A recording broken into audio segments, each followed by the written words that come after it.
हम तो घर से निकले ही थे बांध के सर पे कफन, जान हथेली पर लिए अब बढ़ चले हैं ये कदम।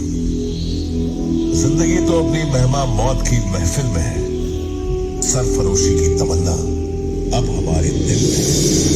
सन 1971 बांग्लादेश की आजादी और बंगालियों के सुकून के लिए हमारे हजारों जवानों ने अपना खून पानी की तरह बहा दिया। देश के कुछ पराक्रमी महावीरों ने मुक्ति वाहिनी के साथ मिलकर दुश्मन को जंग में खदेड़ दिया। जल, थल और वायु के संग्राम की कहानी 1971 के युद्ध के विजय पर्व की 50वीं सालगिरह पर याद करें उन शूरवीरों का रोंगटे खड़े कर देने वाला साहस। मैं अमर जवान 1971 की लड़ाई का स्वर्णिम विजय वर्ष मनाते हुए मैं नेशनल वॉर मेमोरियल के इस प्रांगण में आप सभी देशवासियों का स्वागत करता हूं। 16 दिसंबर 1971 से पहले पाकिस्तान भारत के वेस्ट और ईस्ट भागों में स्थित था। सत्ता वेस्ट पाकिस्तानी हुक्मरानों के हाथों में थी। वेस्ट पाकिस्तान के हुक्मरान और फौज ईस्ट पाकिस्तान के बंगाली भाषा बोलने वाले मुसलमान और हिंदू नागरिकों को सम्मान की नजर से नहीं देखते थे। उनके साथ भेदभाव करते थे, उनका दमन करते थे। आवामी लीग के नेता शेख मुजीबुर रहमान ने वेस्ट पाकिस्तानी हुक्मरान और सेना की तानाशाही, सामाजिक भेदभाव के खिलाफ आवाज उठाई। इस आंदोलन के बाद ईस्ट और वेस्ट पाकिस्तान के राजनेताओं के बीच राजनीतिक भिड़ंत शुरू हो गई। बांग्लाभाषी जनता के गुस्से को कम करने के लिए 1970 में पाकिस्तान के सदर याया खान ने जनरल इलेक्शन का ऐलान किया। शेख मुजीबुर रहमान के नेतृत्व में ईस्ट पाकिस्तान की आवामी लीग भारी बहुमत से विजयी हुई। ये जीत पाकिस्तान की सियासत को नामंजूर थी और इसकी कीमत बांग्ला भाषी आम जनता को चुकानी पड़ी। 25 मार्च 1971 को शेख मुजीबुर रहमान ने स्वतंत्र बांग्लादेश का ऐलान किया। ईस्ट पाकिस्तान के सभी घरों पर बांग्लादेश का नया फ्लैग लगाया गया। परिणाम स्वरूप वेस्ट पाकिस्तान की सेना ने ईस्ट पाकिस्तान में विरोधियों का सफाया करने और पूरे पाकिस्तान पर नियंत्रण करने के लिए लेफ्टिनेंट जनरल टिक्का खान के नेतृत्व में ऑपरेशन सर्च लाइट का ऐलान कर दिया। शेख मुजीबुर रहमान को अरेस्ट कर लिया गया। लेफ्टिनेंट जनरल टिक्का खान उर्फ बुचर ऑफ बंगाल की अगुवाई में पाकिस्तानी फौज ने बंगाली नागरिकों के घरों में लूटमार की, औरतों का बलात्कार किया और हजारों लोगों को मौत के घाट उतारकर खून की नदियां बहा दी। पाकिस्तानी सेना के उत्पीड़न से प्रताड़ित लगभग 1 करोड़ ईस्ट पाकिस्तानी 3 महीने के अंदर भारत में रिफ्यूजी बन गए। इतने बड़े पैमाने पर शरणार्थी समस्या से जूझना भारतीय सरकार और अर्थव्यवस्था के लिए नामुमकिन था। इस परिस्थिति को काबू में लेने के लिए भारत की प्रधानमंत्री श्रीमती इंदिरा गांधी ने बड़ा निर्णय लिया, बांग्लादेश की आजादी। प्रधानमंत्री ने अप्रैल 1971 में युद्ध की संभावना पर चर्चा करने के लिए थल सेना प्रमुख जनरल मैनिक शॉ को मीटिंग के लिए बुलाया। जनरल, पूर्वी पाकिस्तान में हालात बद से बदतर होते जा रहे हैं। अब हमारी सेना को पाकिस्तान में जाना होगा ताकि पूर्वी पाकिस्तान के आम नागरिकों को पश्चिम पाकिस्तान की सेना के अत्याचार से बचाया जा सके। मैडम प्राइम मिनिस्टर, यानी कि हम पाकिस्तान के साथ जंग छेड़ लें, लेकिन हम अभी जंग के लिए तैयार नहीं हैं। तो क्या हम यूं ही बैठे देखते रहे? मैडम प्राइम मिनिस्टर, हम आपकी चिंताओं से अवगत हैं और पश्चिमी पाकिस्तान की सेना के अत्याचार को रोकना चाहते हैं, लेकिन हमने अभी जंग छेड़ी तो शायद हमारी जीत निश्चित ना हो। आपकी इस चिंता की वजह? जंग की तैयारी और सेना को ईस्ट पाकिस्तान के मोर्चे पर ले जाने में 1 महीना लग जाएगा। तब तक बारिश का मौसम शुरू हो जाएगा और नदियां समंदर बन जाएंगी और हमारी सेना की मूवमेंट रुक जाएगी। ऐसे हालातों में पाकिस्तान ने पश्चिमी दिशा से हमला कर दिया और चीन ने ऊपर से हमला कर दिया तो हम पर 3 तरफा हमला हो जाएगा और इसलिए हमें 6 महीने तक रुक के दिसंबर के महीने में हमला करना चाहिए। आप अपने हिसाब से जंग की तैयारी कीजिए। जय हिंद मैडम प्राइम मिनिस्टर। नवंबर 1971 तक भारत पाकिस्तान युद्ध के लिए आमने सामने थे। मुक्ति वाहिनी ने भी पाकिस्तानी फौज पर हमले तेज कर दिए थे। अब युद्ध रुकना संभव नहीं था। अब शुरू हुई जंग की प्लानिंग। पाकिस्तान की प्लानिंग के मुताबिक वो ईस्ट पाकिस्तान में भारतीय सेना का सामना कर रक्षात्मक कार्रवाई करेगी और पश्चिम की तरफ भारत के पूरे नॉर्थ वेस्ट क्षेत्र में हमला कर ज्यादा से ज्यादा क्षेत्र पर कब्जा करेंगे। भारतीय सेना की प्लानिंग थी कि वो ईस्ट पाकिस्तान में आक्रामक कार्रवाई कर बांग्लादेश को आजादी दिलाएंगे और पश्चिम की सीमा पर रक्षात्मक कार्रवाई यानी कि ऑफेंसिव डिफेंस अपनाएंगे। 3 दिसंबर 1971 पाकिस्तानी राष्ट्रपति याया खान ने राष्ट्रीय इमरजेंसी की घोषणा कर दी।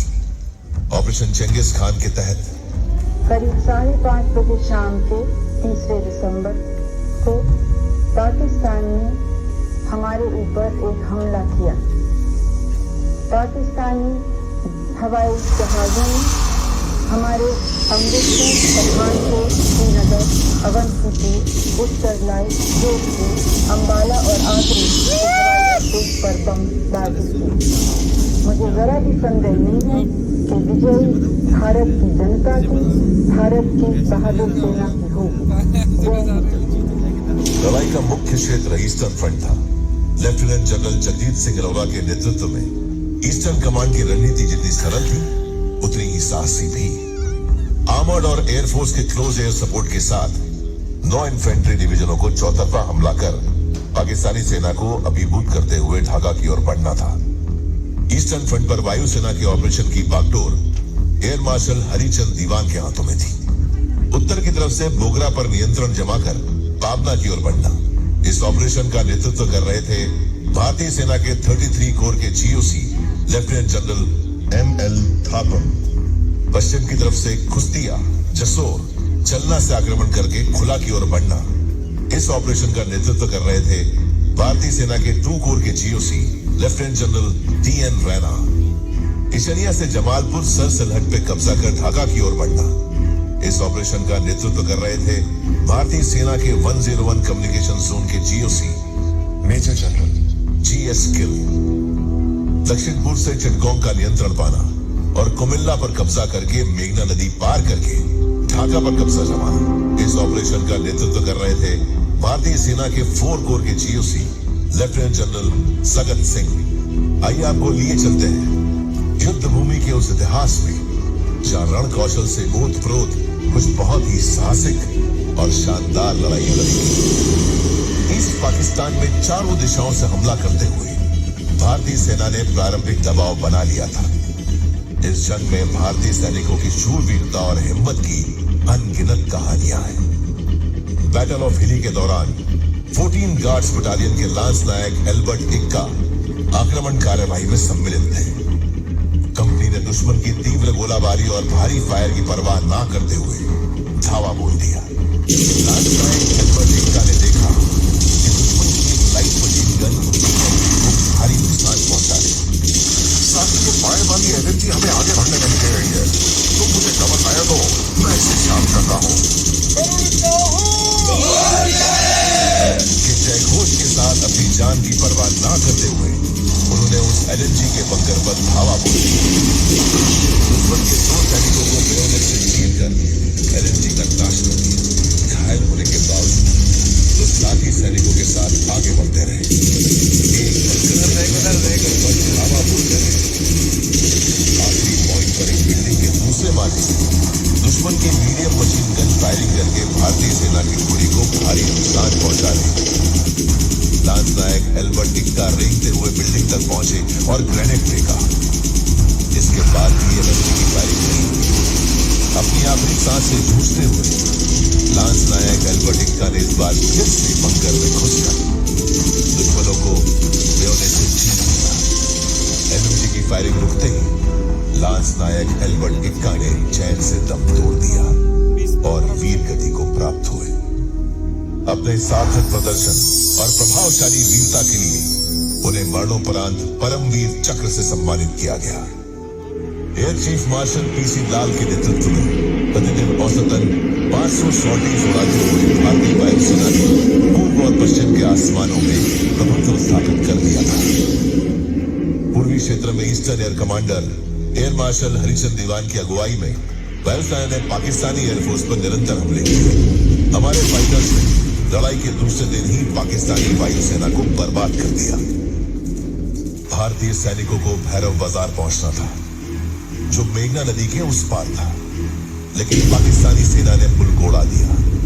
जनरल सगत सिंह ने ग्रुप कैप्टन चंदन सिंह की अगुवाई में भारतीय सैनिकों को हेलीकॉप्टरों से मेघना नदी को पार कराने का फैसला किया। वहां पर नाइट लाइन की कोई सही सुविधा नहीं थी, इसलिए 80 टॉर्च या फ्लैश लाइट को H1, 2 और 3 के आकार में रखा गया, ताकि हेलीकॉप्टर के पायलट रात में भी इन लाइटों की मदद से उड़ान भर सके। मेघना एयरलिफ्ट देर शाम शुरू हुई और पूरी रात चलती रही। पायलट्स ने कोई ब्रेक नहीं लिया। पूरी रात 650 सैनिक मेघना नदी के उस पार ड्रॉप किए गए और अगले 36 घंटों में 409 सॉर्टिंग उड़ाई गई, जिसमें 5000 सैनिक 51 टन इक्विपमेंट मेघना नदी के पार पहुंचाए गए। ये भारतीय इतिहास का पहला बड़ा हेलीबॉर्न ऑपरेशन भी था। इस ऑपरेशन ने वहां तैनात पाकिस्तानी बलों को पूरी तरह से हतोत्साहित कर दिया। पूर्व की इस लड़ाई में भारतीय नेवी ने एक अहम किरदार निभाया। ईस्ट पाकिस्तान में लड़ी जा रही जंग में वेस्ट पाकिस्तान अतिरिक्त सेना ना भेज सके, इसका ख्याल रखते हुए भारतीय जल सेना ने बंगाल की खाड़ी में अपने युद्धपोतक जहाजों को तैनात कर पाकिस्तानी मंसूबों पर पानी फेर दिया। एयरक्राफ्ट कैरियर विक्रांत के लड़ाकू विमानों ने चिटगोंग, चन्ना और कॉक्स बाजार पर हमला कर दुश्मन की कमर तोड़ दी। पाकिस्तानी कमांडर जनरल नियाजी के हौसले पस्त कर देने वाली हमारी आखिरी लड़ाई थी तंगेल एयर ड्रॉप।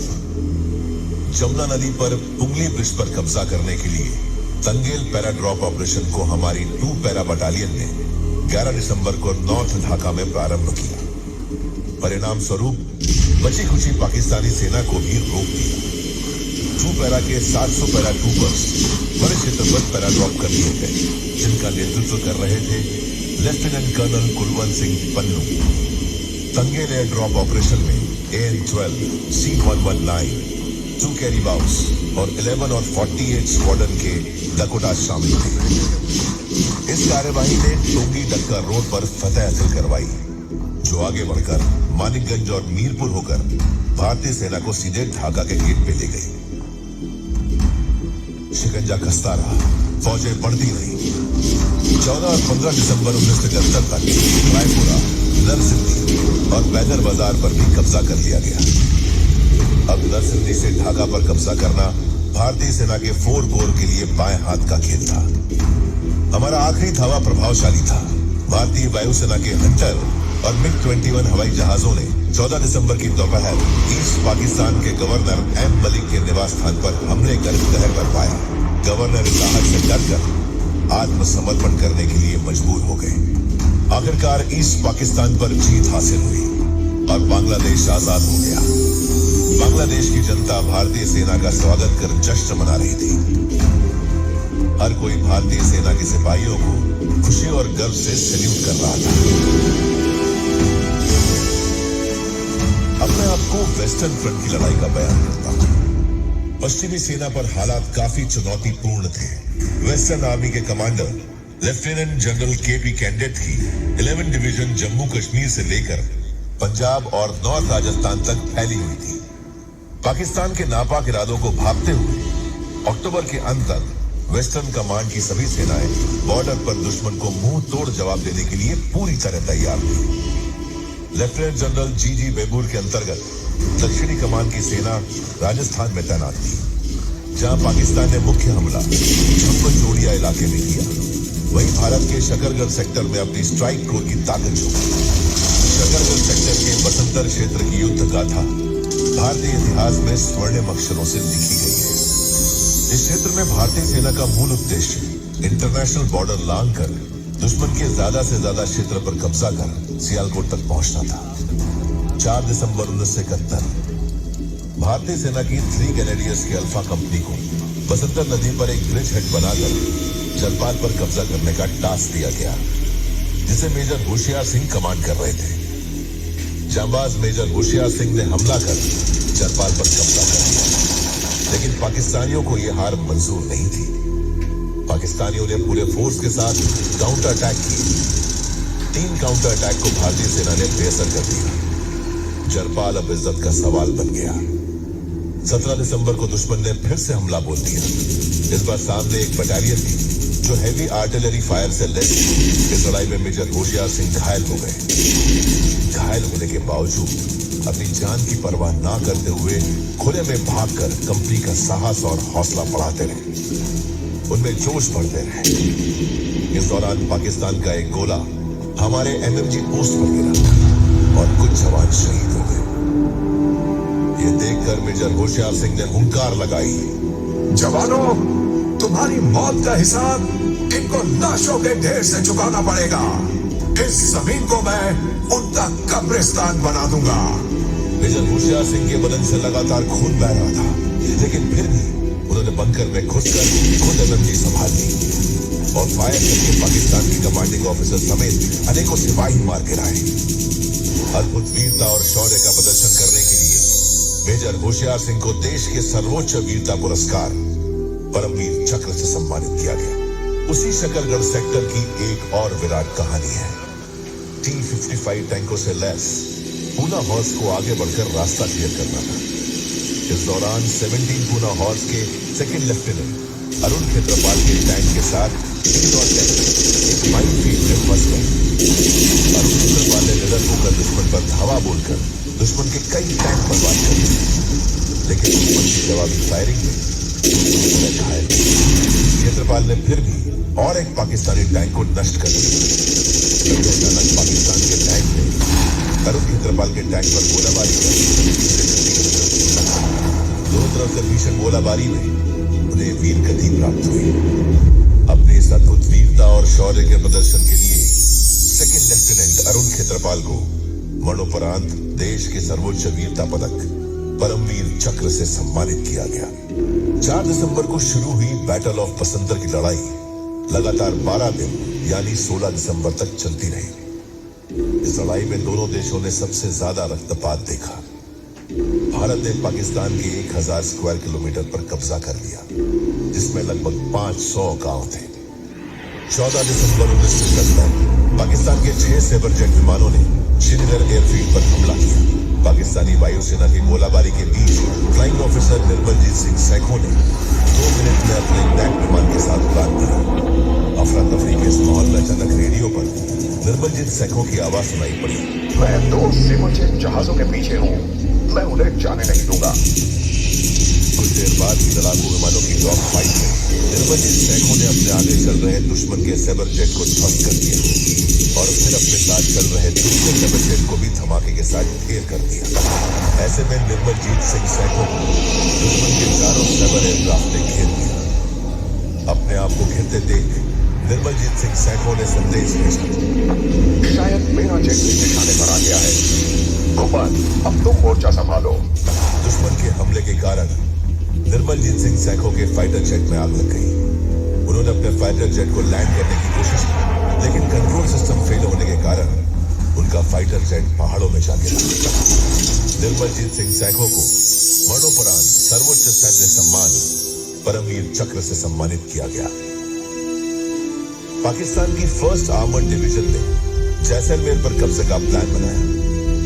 उनका पहला टारगेट लोंगेवाला था। लोंगेवाला पोस्ट शाम 6 बजे। Alpha 1, message over. Alpha Mark. Okay, pass your message now. Alpha 1, Pakistan की पूरी टैंक रेजिमेंट लोंगेवाला पोस्ट की तरफ आ रही है। ओवर। रॉजर। इसीलिए आर्टिलरी फायरिंग हो रही है टैंक की आवाज को दबाने के लिए। तुम दुश्मन पर नजर रखो और ऑब्जर्व आर्टिलरी फायरिंग करके दुश्मन की मूवमेंट जितनी स्लो कर सकते हो करो। All stations alpha, martial gun tube के टॉप से मेरे हुक्म पर दुश्मन के टैंकों को एंगेज करेगी। मेजर साहब, पाकिस्तान पेट्रोल के एक सिपाही को हमने पकड़ लिया है। अपने दस्ते के प्लान के बारे में बताओ। हमें कहा गया था कि सुबह का नाश्ता जैसलमेर में, दोपहर का खाना जोधपुर में और रात का दिल्ली में करेंगे। ऑल स्टेशन अल्फा, जोधपुर और दिल्ली तो दूर की बात है, हम इन पाकिस्तानियों को यही कड़ा प्रसाद खिलाएंगे। जो बोले सो निहाल।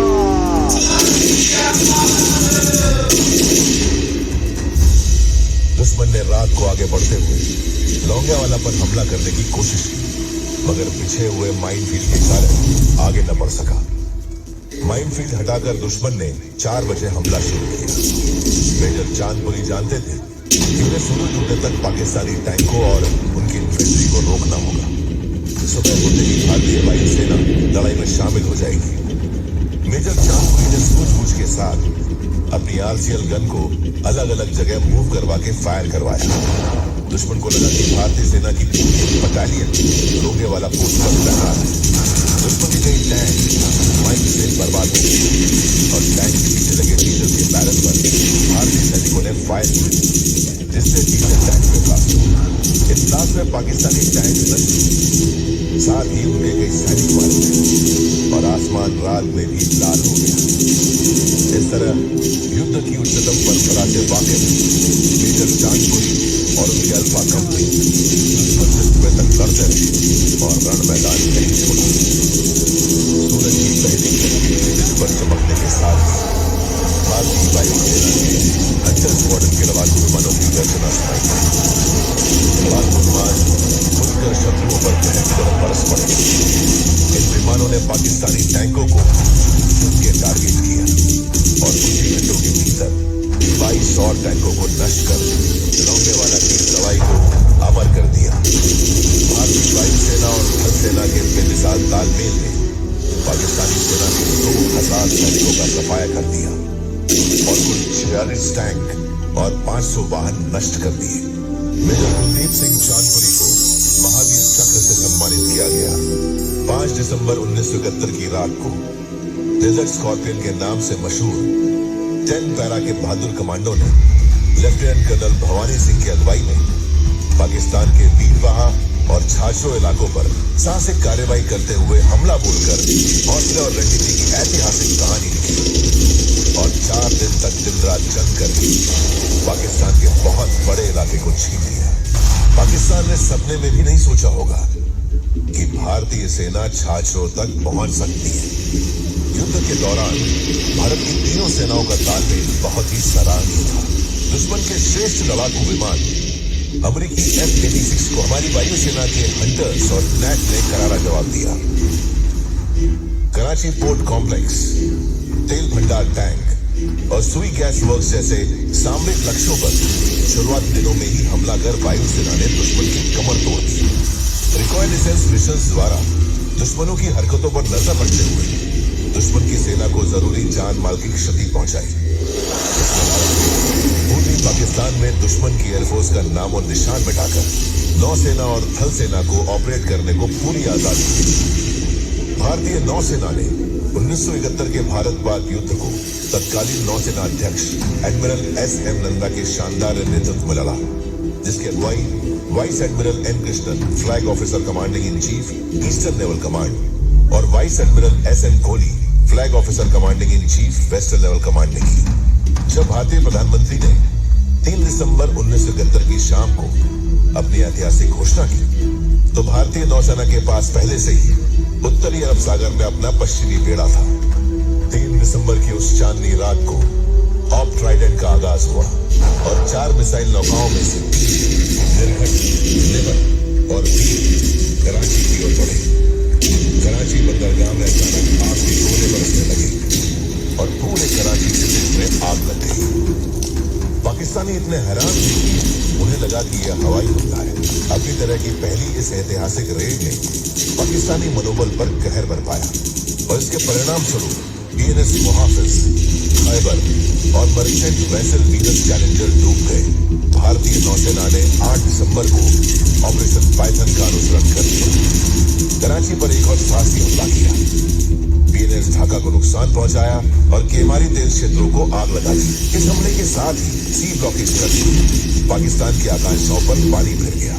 पूर्वी समुद्री तट एक महत्वपूर्ण उपलब्धि के साथ शुरू हुआ जब PNS गाजी, जिसे विक्रांत का शिकार करने के लिए बंगाल की खाड़ी में भेजा गया था, उसे INS राजपूत द्वारा डुबा दिया गया। पाकिस्तान की इस पनडुब्बी का डूबना एंटी सबमरीन वॉरफेयर में भारतीय नौसेना के उत्कृष्ट सामरिक कौशल का एक अनोखा संयोजन था। 4 दिसंबर के बाद से विक्रांत केसी हॉक्स लड़ाकू विमानों और अलीजे समुद्री रैकी विमानों द्वारा लगातार हवाई हमले के परिणाम स्वरूप चटगांव जैसे पूर्वी पाकिस्तानी शहरों पर भारी बमबारी हुई। कॉक्स बाजार, खुल्ला, चलना और मोंगला हमले के बाद हमले दुश्मन के बहुमूल्य बुनियादी ढांचे को नुकसान पहुंचाया। ईंधन के ढेर में आग लग गई और पाकिस्तानी व्यापारी जहाज डूब गए। कुल मिलाकर 57,000 टन मर्चेंट शिपिंग और पाकिस्तानी नौसेना के जहाज जैसो, कोमिला और सिलहट नष्ट हो गए। विक्रांत के विमान और पूरे बेड़े के विनाशकारी मारक क्षमता ने पूर्व में नाकाबंदी सुनिश्चित की ताकि कोई भी रिइंफोर्समेंट निराश पाकिस्तानी सेना तक नहीं पहुंच सके। 9 दिसंबर को INS खुकरी सौराष्ट्र तट पर एक पनडुब्बी रोधी मिशन पर TNS हैंगर द्वारा दागे गए एक टॉर्पीडो से टकरा गया, जिससे उसके 18 अधिकारी और 176 जवान वीरगति को प्राप्त हो गए। 16 दिसंबर 1971 की तारीख हिंदुस्तान की सेना ने विश्व पटल के इतिहास में दर्ज कर दी। इसी दिन पाकिस्तान की सेना की शर्मनाक हार हुई और लगभग 93,000 पाकिस्तानी सैनिकों ने भारतीय सेना के सामने आत्मसमर्पण कर दिया और दुनिया का नक्शा हमेशा हमेशा के लिए बदल दिया और एक नए राष्ट्र बांग्लादेश का जन्म हुआ। 16 दिसंबर शाम 4 बजे पाकिस्तानी सेना के chief lieutenant general Amir Abdul Khan Niazi को ढाका के रेस कोर्स में हजारों बांग्लादेशी लोगों के सामने लाया गया। जनरल नियाजी ने आंखों में आंसू लिए अपनी कमर पर लगी पिस्तौल भारतीय सेना के ईस्ट पाकिस्तान ऑपरेशन के chief lieutenant general JS Arora को सौंप दी और हजारों लोगों के सामने आत्मसमर्पण दस्तावेज पर साइन करके अपनी ओर से पाकिस्तान की हार के दस्तावेज पर दस्तखत कर दिए। गौरवमय युद्ध की इस 50वीं सालगिरह पर आज मैं याद करूंगा अपने उन 4,000 से अधिक साथियों को जिन्होंने देश की आन बान और शान की खातिर हंसते हुए अपनी जान की कुर्बानी दी थी। इस मिट्टी में पैदा हुआ जिसे मेरे शहीद भाइयों ने अपने खून से सींचा। हाँ, मैं मेरे देश का गौरवशाली सिपाही। हाँ, मैंने अपनी छाती पर वंदे मातरम कुरेदा है। तिरंगे की शान में ये देश मेरा मुर्शिद है। देश की आने वाली नस्लें इन अमर क्रांतिकारियों को रखेंगे महफूज अपनी परछाइयों में। त्याग, समर्पण, तपस्या, संग्राम, वीरता से पिरोए हुए हमारे आदर्श हमारी अनकंडीशनल देश प्रेम को दर्शाती है। हाफिज मेरा कर्म है और ये मिट्टी मेरा कवच। मर मिट जाऊं, मिल जाऊं फिर से इस मिट्टी में, वहीं जहां मुझे मेरी जन्नत नसीब है। झंडा ऊंचा रहे हमारा, विजय विश्व तिरंगा प्यारा। लेडीज एंड जेंटलमैन, देवी और सज्जनों, 1971 की जीत और अमर जवान आपके जहन में जिंदा है, हमेशा रहेंगे। सिर्फ मेरा शरीर इस दुनिया से गया है, लेकिन मेरी आत्मा अमर है, आपके आसपास है। आप मुझे हर पल हर वक्त महसूस कर सकते हैं। मैं ही नदियों के पानी के साथ बहता हूँ, मंदिर की घंटी और अजानों के साथ गूंजता हूँ, आप लोगों की मुस्कुराहट के साथ मुस्कुराता हूँ, बच्चों की किलकारी के साथ खिलखिलाता हूँ, हवाओं के साथ खेतों में बहता हूँ, फसलों के साथ खेतों में उगता हूँ, फूलों के साथ खिलता हूँ, सूरज की किरणों के साथ आप तक पहुंचता हूँ, पंछियों की आवाज के साथ आपको जगाता हूँ, चांदी से गिरता हूँ, आपकी सांसों में बहता हूँ, आपकी रगों में जोश भरता हूँ और मैं ही आपके साथ और तिरंगे को सैल्यूट करता हूँ, क्योंकि अमर जवान कभी मरता नहीं, हमेशा जिंदा रहता है, आपके दिलों में, आपके जहन में, आसपास के साथ और आपके साथ। जय हिंद।